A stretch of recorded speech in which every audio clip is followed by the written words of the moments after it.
There's a lot going on in the world today. One of the areas I want to focus on is communist China. Some very exciting things happening there and very brave people.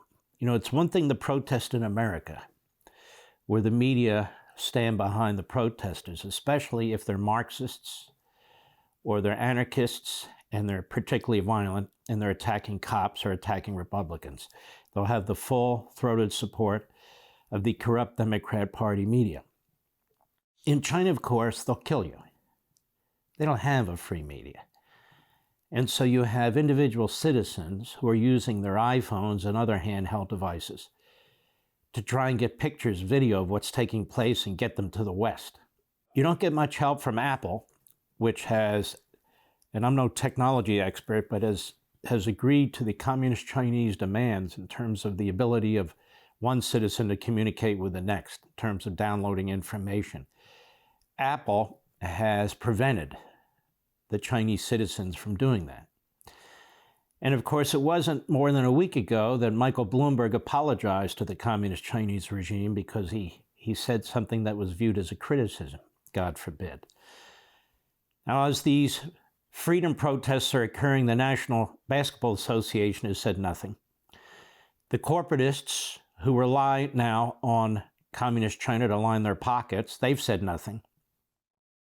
The phony civil libertarians in America, from LeBron James to Al Sharpton to you name it, they have said nothing. They're not going to say anything. And of course, much of the media has kept its mouth shut. When you look at NBC sold out to the communist Chinese regime in order to cover the Olympics there.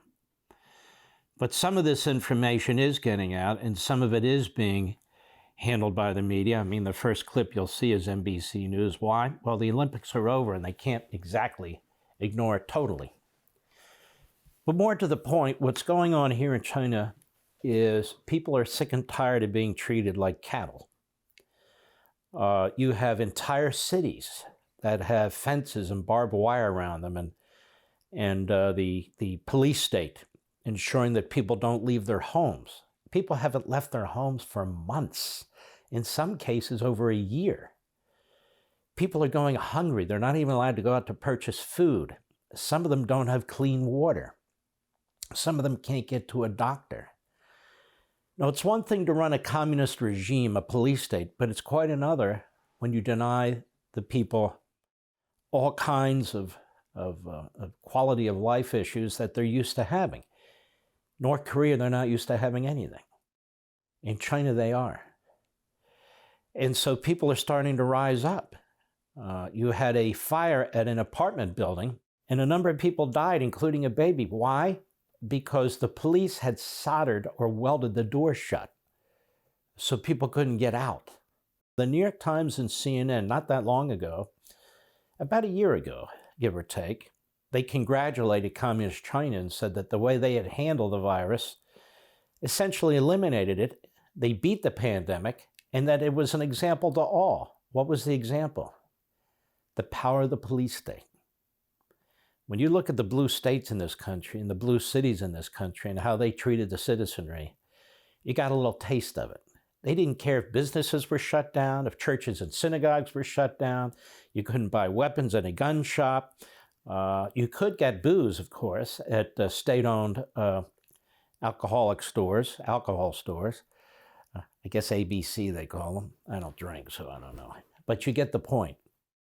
And you could see these totalitarian tactics being instituted by Murphy in New Jersey, by Pritzker in Illinois, by Whitmer in Michigan, by Newsom in California, by Cuomo in New York, and go right down the list.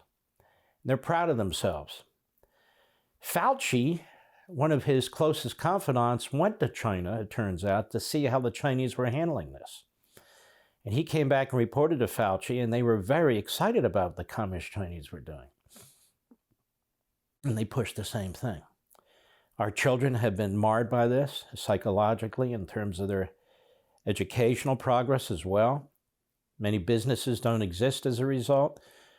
We've gone nearly bankrupt spending money under the cover of COVID, even though much of it never went to COVID, and so forth and so on. And in the end, we had a report last week that most people who died from COVID were over 65 and had had vaccine shots. Well, isn't that interesting? We knew most people who were dying from COVID were older, my age and older. They weren't children. They weren't middle-aged. This is why the governor of Florida, DeSantis, was so successful. They looked at the data as quickly as it was available, and they realized they needed to deal with nursing homes and assisted living facilities first and foremost.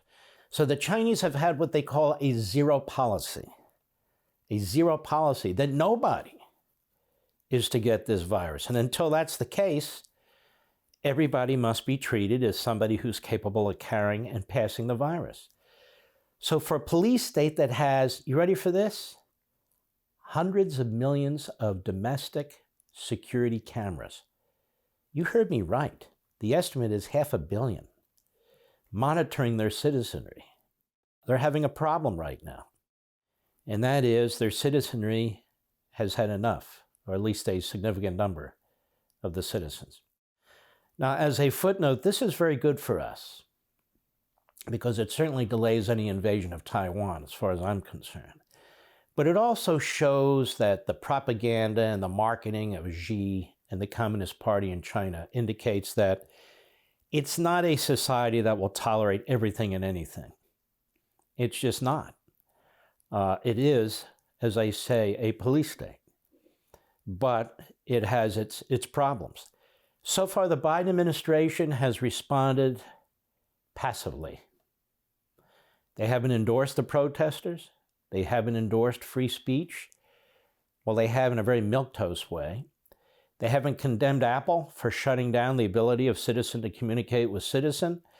In other words, they're just sort of sitting back and watching. They've done virtually the same thing in Iran, where the people in Iran have had enough, where women there are taken off the streets. They are horribly tortured and raped by this so-called religious regime, which isn't religious at all. It's a fundamentalist, totalitarian, fascist regime, where the people who get rich are the Ayatollah and his family and his surrogates and his lieutenants as they divide up the economy in different sectors of industry. It's really appalling. They're kleptocrats is what they are. So let's take a look at this, starting with just a few days ago, what's going on in China. NBC Nightly News, of all places. Go.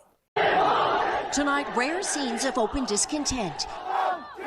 Video showing protesters in Xinjiang fed up with China's zero COVID rules, chanting, "End the lockdown." Authorities wearing hazmat suits attempting to hold their ground. The show of public defiance, part of a national outcry, stoked by a deadly apartment fire Friday night that killed 10 people, including children. Videos on social media appearing to show emergency crews slowed down by COVID measures around the high-rise. It took 3 hours to put out the flames. Residents, many locked down for months, were trapped. China's government had tried tweaking zero COVID rules, but with cases now at a record high, they're bearing down again. In Beijing, schools, stores, and offices are closed like it's the early days of 2020. Except now, growing signs of pushing back. In Guangzhou, crowds charged at barricades, while in Zhengzhou this week, clashes at the Foxconn factory making iPhones. Videos on social media showed crowds of police shoving workers protesting over pay and COVID rules. Foxconn apologized and gave payouts for workers to leave. Now let's stop there a second. A lot of people come and work in these massive factories, which is why they're able to keep the prices down. But Apple's there for that reason. Apple's worth trillions of dollars, and yet it has to produce its products in China. I ask you why.